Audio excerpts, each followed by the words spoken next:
नमस्कार. जय श्री कृष्ण. श्री कृष्ण चैतन्य प्रभु नित्यानंद, श्री अद्वैत गदाधर, श्रीवासदि गौर भक्त वृंदा. Rejuvenating text 18 and text 19 of chapter 5, Lord Rishabhdev's teachings to his sons of 5th canto, the creative impetus of Srimad Bhagavatam. Text 18.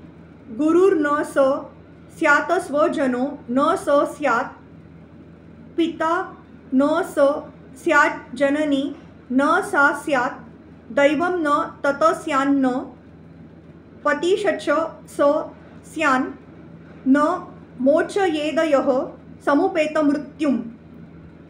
One who cannot deliver his dependents from the path of repeated birth and death should never become a spiritual master, a father, a husband, a mother, or a worshipable demigod.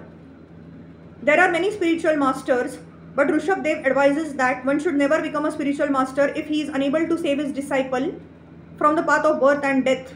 Unless one is a pure devotee of Krishna, he cannot save himself from the path of repeated birth and death. Tyaktva deham punarjanma naiti mam iti so Arjuna. One can stop birth and death only by returning home back to Godhead. However, who can go back to Godhead unless one understands the Supreme Lord in truth? Janma karma chame divyam evam yo vetti tatvatah. There are many instances in history illustrating Rishabhdev's instructions. Shukracharya was rejected by Bali Maharaj due to his inability to save Bali Maharaj from the path of repeated birth and death. Shukracharya was not a pure devotee. He was more or less inclined to fruitive activity, and he objected when Bali Maharaj promised to give everything to Lord Vishnu. Actually, one is supposed to give everything to the Lord because everything belongs to the Lord. Consequently, the Supreme Lord advises in Bhagavad Gita 9.27, Yata karoshi, yada ashnasi, yaja juhoshi, dadasi yata tapasyasi kaunteya, tata kurushva mada arpanam.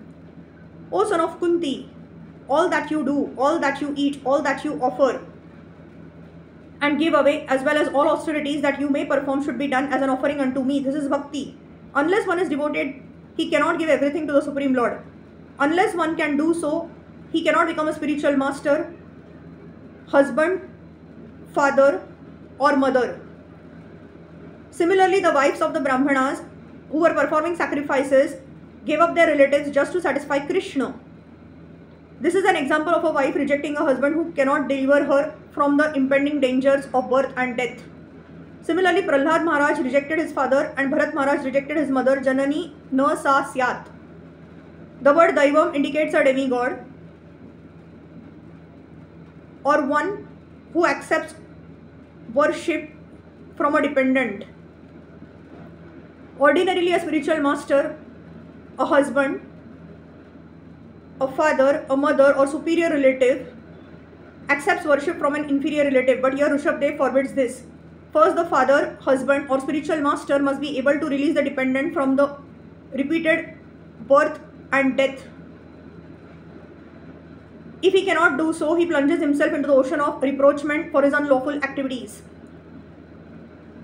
Everyone should be very responsible and take charge of his dependent, just as a spiritual master takes charge of his disciple or a father takes charge of his son.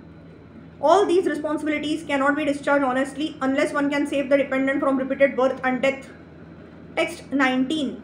Idam shariram mama durvibhavyam satvam hi me rudayam yatra dharmah prushthe krito me yada dharma arada ato hi mama rushabham prahurar. My transcendental body, Sachidananda Vigraha, looks exactly like a human form, but it is not a material human body. It is inconceivable.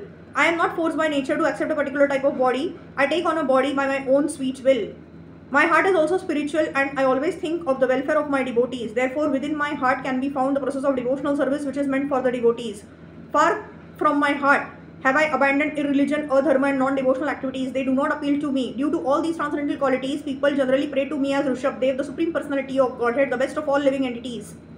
In this verse, the words Idam Shariram Mama Durvibhavyam are very significant. Generally, we experience two energies, material energy and spiritual energy. We have some experience of the material energy, earth, water, air, fire, ether, mind, intelligence, and ego, because in the material world, everyone's body is composed of these elements. Within the material body is the spirit soul, but we cannot see it with the material eyes. When we see a body full of spiritual energy, it is impossible for us to understand how the spiritual energy can have a body. It is said that Lord Rishabhdev's body is completely spiritual. Therefore, for a materialistic person, it is very difficult to understand. For a materialistic person, the completely spiritual body is inconceivable. We have to accept the version of the Vedas when our experimental perception cannot understand a subject. As stated in Brahma Samhita, Ishvaraha Paramaha Krishnaha Satchidananda Vigraha. The Supreme Lord has a body with form, but that body is not composed of material elements. It is made of spiritual bliss, eternity and living force. By the inconceivable energy of the Supreme Personality of Godhead, the Lord can appear before us in His original spiritual body. But because we have no experience of the spiritual body, we are sometimes bewildered and see the form of the Lord as material. The Mayavadi philosophers are completely unable to conceive of a spiritual body.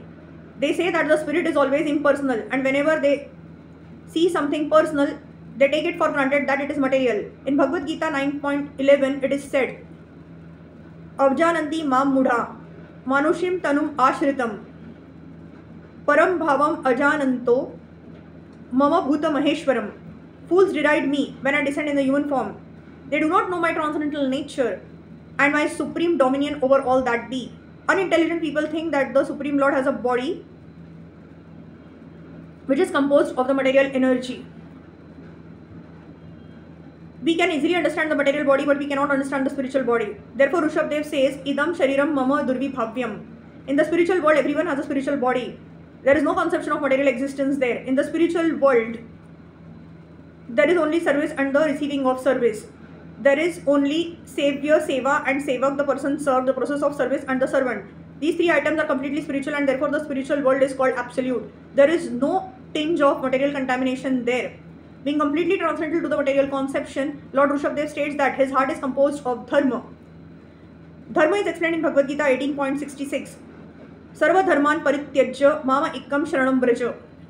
In the spiritual world, every living entity is surrendered to the Supreme Lord and is completely on the spiritual platform. Although there are servitors, the served and service, all are spiritual and variegated. At the present moment, due to our material conception, everything is durvibhavyam, inconceivable. Being the Supreme, the Lord is called Rishabh, the best. In terms of the Vedic language, Nityo Nityanam, we are also spiritual, but we are subordinate. Krishna, the Supreme Lord, is the foremost living entity. The word Rishabh means the chief or the supreme and indicates the Supreme Being or God Himself. Hare Krishna, Krishna Krishna, Hare Hare, Hare Ram, Ram Ram, Hare Hare.